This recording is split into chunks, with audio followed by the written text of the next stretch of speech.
Bonjour tout le monde. Vous avez peut-être déjà eu envie d'envoyer vos élèves ou leurs parents vers un contenu numérique que vous aviez préparé pour eux. Une synthèse pour les élèves, une invitation, la dernière vidéo de l'école ou d'autres choses.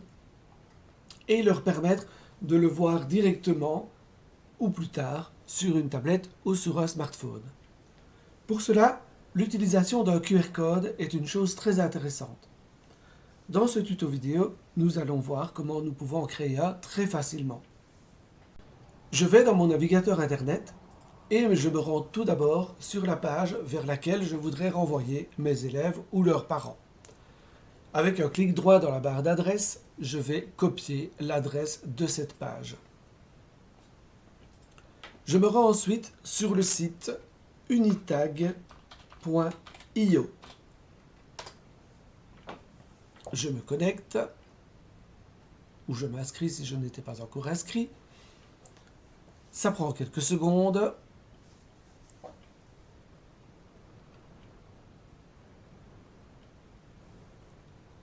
Et je me retrouve sur la page d'accueil du site.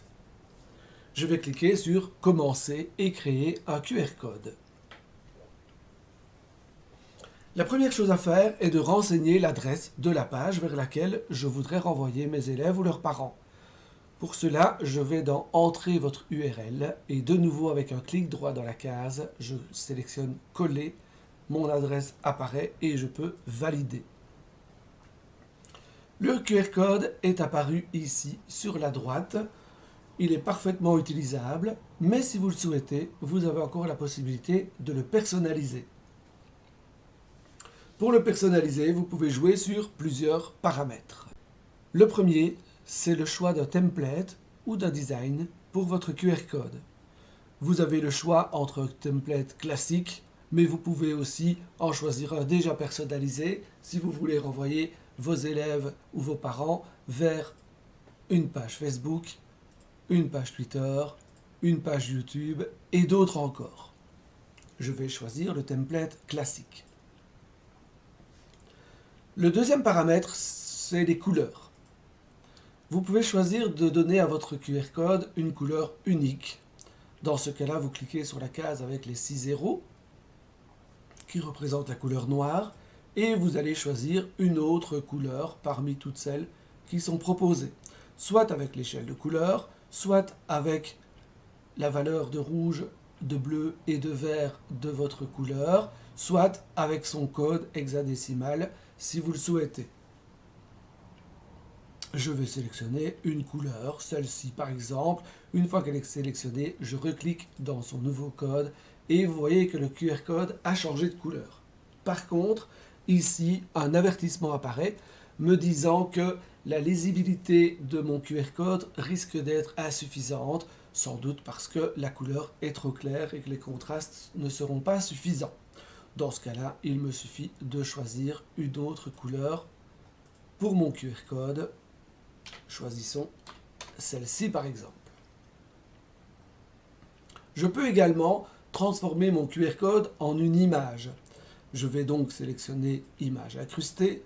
Je vais choisir un fichier. Je vais me retrouver dans mon explorateur de documents. Je sélectionne l'image que je voudrais voir apparaître et puis je clique sur Upload. Honnêtement, ça ne donne pas toujours de bons résultats. C'est quelque chose qu'il faut essayer si on le souhaite. Mais la lisibilité du QR code n'est pas toujours garantie non plus. L'effet n'est pas toujours très joli non plus. Vous pouvez aussi choisir un dégradé de couleurs. Dans ce cas-là, vous choisissez deux couleurs. Par exemple, ces deux-ci.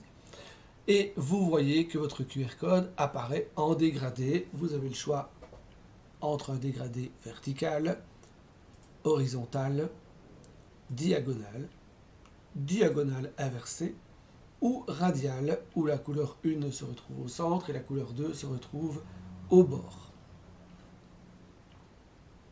Je préfère garder la couleur unique de mon QR code. Je peux aussi en définir l'allure. Je peux définir l'allure des modules, c'est-à-dire de l'allure générale. Je peux sélectionner le carré qui est là par défaut, mais je peux arrondir légèrement les coins de chacun de mes modules. Je peux l'arrondir plus fort, je peux avoir un effet un peu particulier avec le tamis, je peux avoir des ronds, je peux jouer au morpion si ça m'arrange, je peux avoir des strass si je le souhaite. Les yeux aussi peuvent être personnalisés. Les yeux, ce sont les 3 coins un petit peu particuliers. Vous pouvez aussi les transformer selon les possibilités qui vous sont offertes. Personnellement, je prends des arrondis ronds pour les yeux et je prends un arrondi moyen pour le reste du QR code. C'est une question de goût. Moi, je trouve ça original et joli. Ça me convient parfaitement. Je peux également insérer un logo dans mon QR code. Pour cela, je vais choisir un fichier. Je me retrouve dans mon explorateur de documents et je vais chercher le logo qui m'intéresse, par exemple celui de l'école. Je clique sur Upload et après quelques secondes, le logo apparaît au centre de mon QR code. C'est le placement automatique. Je peux aussi choisir de placer mon QR code manuellement. Dans ce cas-là, je peux le déplacer. Je peux éventuellement l'agrandir ou le rétrécir. Je dois cependant faire attention à 2 choses.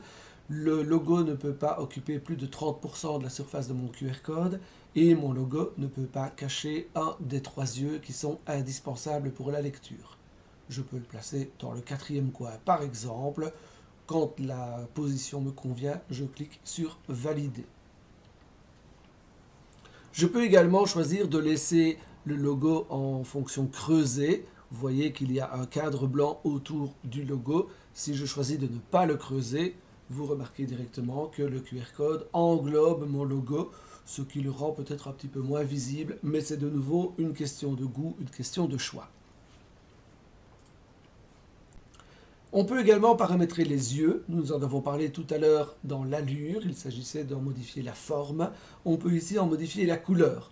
On peut modifier la couleur externe de chaque œil séparément, ainsi que la couleur interne de chaque œil séparément.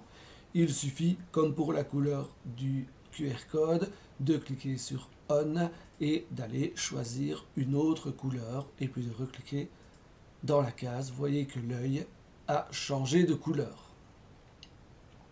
De nouveau, vous risquez de recevoir un avertissement vous indiquant que le contraste n'est pas suffisant ou très insuffisant et que la lisibilité de votre QR code risque d'être compromise.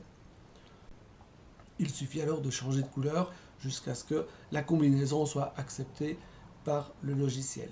Sinon, je clique sur Off et je peux récupérer ma couleur de départ. J'ai encore quelques options. L'option de mettre une couleur de fond dans mon QR code. Je peux donc définir une couleur qui sera en fond dans mon QR code.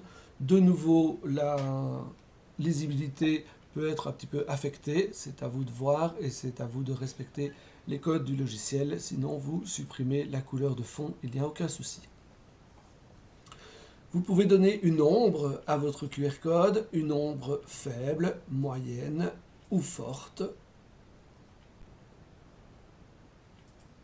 Vous pouvez également jouer sur la redondance du QR code, c'est-à-dire le nombre de fois que l'information sera relayée dans le QR code.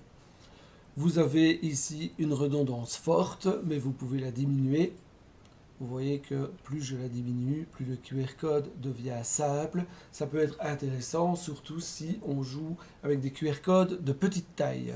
Je choisis généralement la redondance moyenne qui me semble être un bon compromis. Mon QR code est maintenant terminé. Je peux alors cliquer sur Terminer et Enregistrer.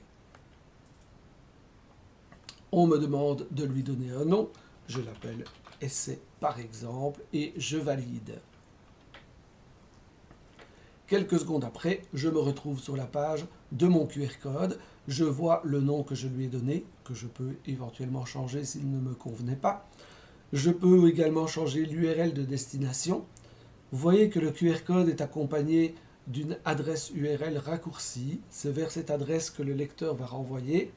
et elle sera ensuite remplacée par l'adresse de la page que vous aviez choisie. Vous pouvez faire une copie d'écran pour avoir votre QR code, mais vous pouvez également le télécharger. Je clique sur télécharger, puis de nouveau sur télécharger.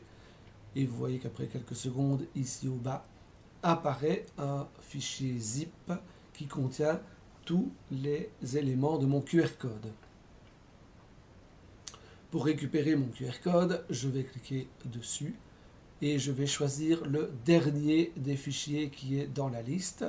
Je vais l'extraire vers l'endroit où je veux le stocker, sur mon disque dur ou sur une clé USB, et le tour est joué. Ça prend juste quelques secondes, c'est très court. Je peux ensuite aller rechercher mon QR code à l'endroit où j'ai demandé qu'il soit extrait. Pour cela, je vais dans mon navigateur de fichiers et je le retrouve ici. Prêt à l'emploi. Il faut savoir que pour utiliser votre QR code de manière optimale, vous ne devez pas le réduire à une taille de moins de 2 cm.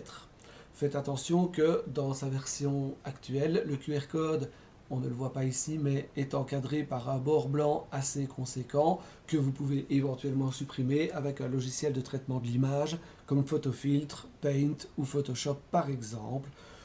Et n'oubliez pas de tester votre QR code avant de l'utiliser. Certains QR codes, je l'ai déjà dit, ne sont pas lisibles par certains lecteurs. Voilà, il vous reste à essayer celui-ci et à profiter de la page vers laquelle il vous mène.